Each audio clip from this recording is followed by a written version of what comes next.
So the year was 2002. Shaq and Kobe had just won their third straight championship with the Lakers. Lennox Lewis knocked out Mike Tyson to retain the WBC heavyweight crown, and Tiger Woods became the third golfer to win two straight Masters. But in France, one of the country's greatest football dynasties started to begin in their second city, Lyon. Despite Lyon never winning a league title in the club's history, they went on to win 7 straight throughout the 2000s, where they took the French League and European football by surprise. But since 2008, the club hasn't won a league title, so welcome to the video looking back and explaining what went wrong for this Lyon team. The initial success story really starts with Jean-Michel Aulas. He joined in 1987 as the president and had the plan to get Lyon back to the first division and in Europe within 4 years. Before Aulas, Lyon spent about 20% of their history in the second division, but in Aulas' second season, he got the club back to the first division and completed step 1 of his plan. Aulas' plans were to restructure the finance and the management throughout the club, leading to Lyon being one of the richest clubs in Europe. They had relative success in the 90s, winning the Intertoto Cup and the Coupe de Ligue. However, the league titles still eluded them. It wasn't until the 2001-2002 season where the club managed to finally have their first successful title challenge. This was helped by, star signings like Sonny Anderson and Juninho, and it just turned the club into a dynasty. However, it was a weird one because they had 4 managers over this period, which is pretty unusual for a dynasty. If you look at Manchester United of Alex Ferguson, Pep Guardiola with Manchester City, it just seems that there wasn't any constant, yet they constantly succeeded. It shouldn't have happened the way it did. It was one of the most unlikeliest stories because Lyon were a selling club. They had players like Michael Essien, Mahamadou Diarra, Florent Malouda, who they all brought in for reasonable fees, but then later sold for a massive profit. And this isn't normally the case with dynasties when they're normally buying clubs, not selling clubs.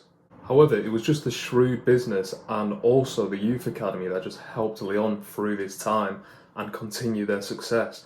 Players like Jeremy Toulalan and academy graduates like Hatem Ben Arfa and Karim Benzema made Diarra and Essien and Malouda and all of these players easy to replace because it was just seamless. And someone like Jeremy Toulalan, who managed to get in the team of the season in the 06-07 season, made it quite easy for Lyon to continue this. However, after their last title win in 2008, Lyon's success seemed to run out. With Claude Puel taking the managerial role, it seemed the trophies would continue, but they didn't. They did reach the Champions League semi-final in the 2009-10 season, but lost to Bayern 4-0 on aggregate. But to be fair, in the 2011-2012 season, the club had just sacked Claude Puel, and they did win the Coupe de France, which is actually their last trophy to the present day. So the big question is, what happened? What went wrong for Lyon to go from this massive team in France, this dynasty who just won the league a record amount of times in the country's footballing history, to not winning a trophy in 10 plus years? And there's a few factors. There was a lot of parity after Lyon won their last title because 4 different teams won the title in 4 different years, which just shows that the league was maybe a bit of a crossroads or so. There was a lot of talent coming in, but also a lot of talent leaving. Karim Benzema went to Real Madrid in their big Ronaldo, Kaká, Xabi Alonso era when they were buying a lot of players. But I think the main thing that happened to the French league was PSG. The Qataris came in 2011 and took over PSG with the intent to turn them into a European juggernaut, really. Some would argue it's just a matter of finances. Since the Qataris came in to PSG in 2011, they've spent around 1.8 billion euros, whereas Lyon have spent around 427 million euros, which is just a vast difference in comparison of player incomings and just the quality that are coming into each club.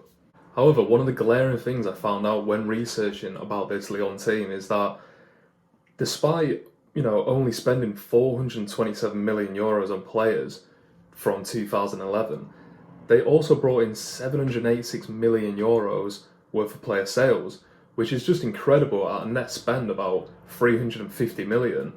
And it shows that Lyon are a selling club.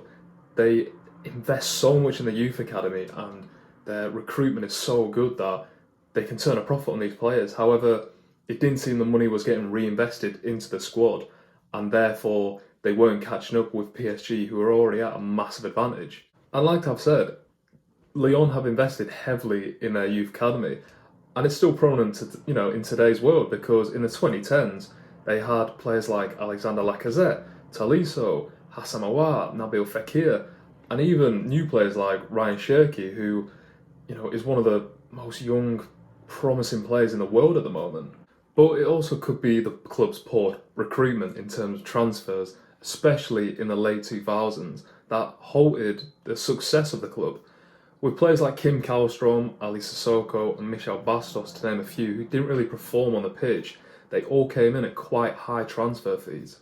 And like I've said, then only a few years later, when the money got invested into PSG, they were already at a disadvantage where they just couldn't keep up with the 100, 200 million plus transfer windows that they were doing in Paris. This isn't a video to say Lyon have fallen off as a whole as a club, because they have had relative success in the 2010s.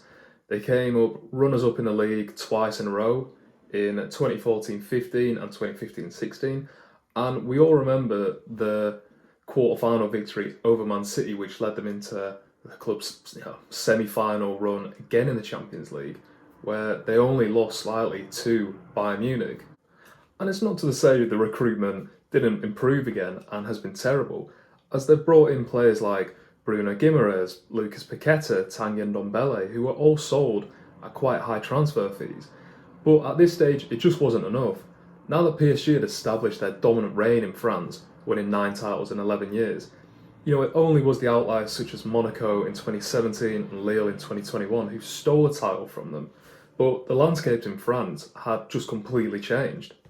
But in 2022, John Textor, a US businessman and part owner of Crystal Palace, took over the club, with Jean-Michel Aulas also leaving, so it's a completely new era at Lyon.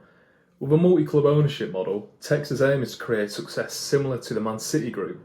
With Botafogo in Brazil and Crystal Palace in England, it gives the French club more avenues into these areas. So it could be looking up for Lyon, as PSG have just lost Messi and Neymar, Mbappe contract situation is looking quite bleak at the moment, and there seems a lot of uncertainty with the club.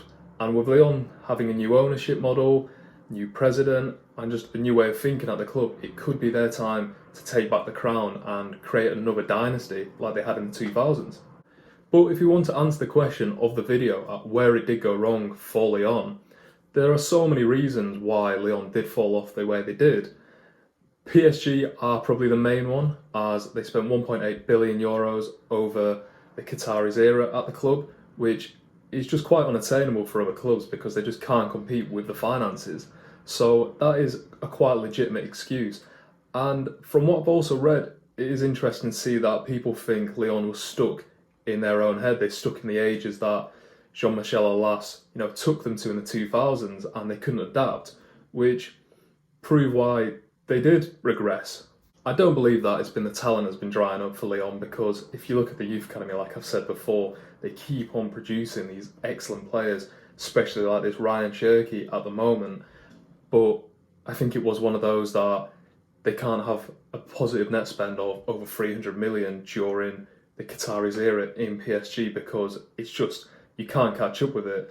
And at the end of the day, when your competitors have Messi, Neymar, Mbappe, Verratti, Thiago Silva, Sergio Ramos, Donnarumma at the club, you can't compete if you're selling your best players to Newcastle, West Ham, Spurs in the last few years.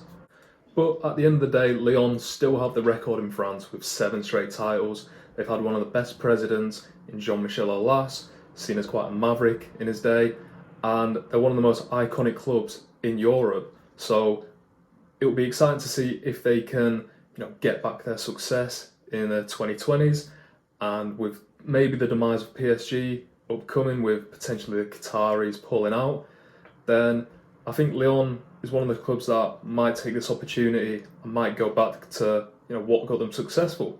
But thanks for watching. If you could like and subscribe, that'd be really appreciated. If you want to comment on what happened to Lyon, what you think happened, if I've got any Lyon fans, which would be interesting, it'd be cool to hear what you think. But yeah, see you next time.